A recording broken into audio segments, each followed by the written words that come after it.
चैत्र पूर्णिमा व्रत की कथा।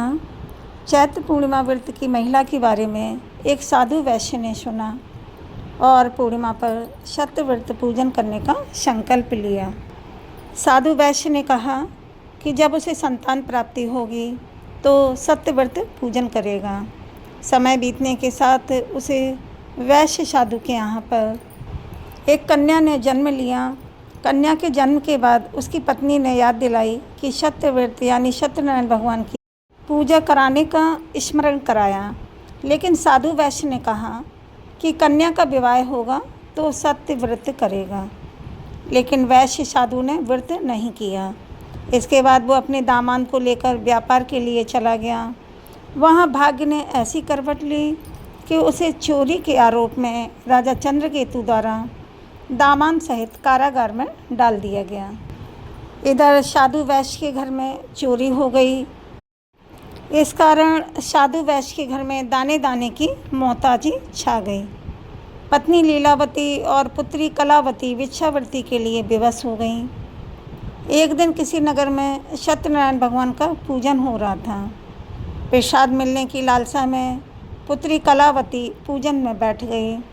प्रसाद मिलने पर उसने घर आकर अपनी माँ को प्रसाद दिया। तब उसकी माँ कलावती को याद आया कि उसके पति ने सत्य व्रत करने का संकल्प लिया था।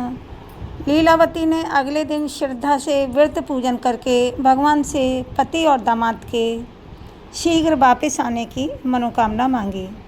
लीलावती का श्रद्धा भाव और क्षमापण भाव देखकर श्री भगवान हरि विष्णु प्रसन्न हो गए और स्वप्न में राजा को कह दिया कि वह दोनों बंदियों को छोड़ दें, क्योंकि वह निर्दोष हैं। राजा ने अगली सुबह उनका धन धान तथा प्रचुर द्रव्य देकर उन्हें विदा किया। तब वैश्य साधु ने घर आकर विधि विधान के साथ पूर्णिमा का व्रत रखा और सत्यनारायण कथा का पाठ कराया।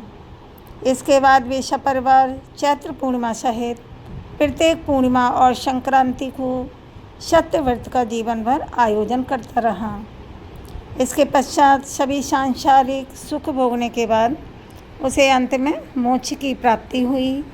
सभी लोग प्रेम से बोलो सत्यनारायण भगवान की जय। कमेंट में हरि विष्णु लक्ष्मी लिखें और वीडियो को लाइक शेयर करें, चैनल को सब्सक्राइब करें। राधे राधे।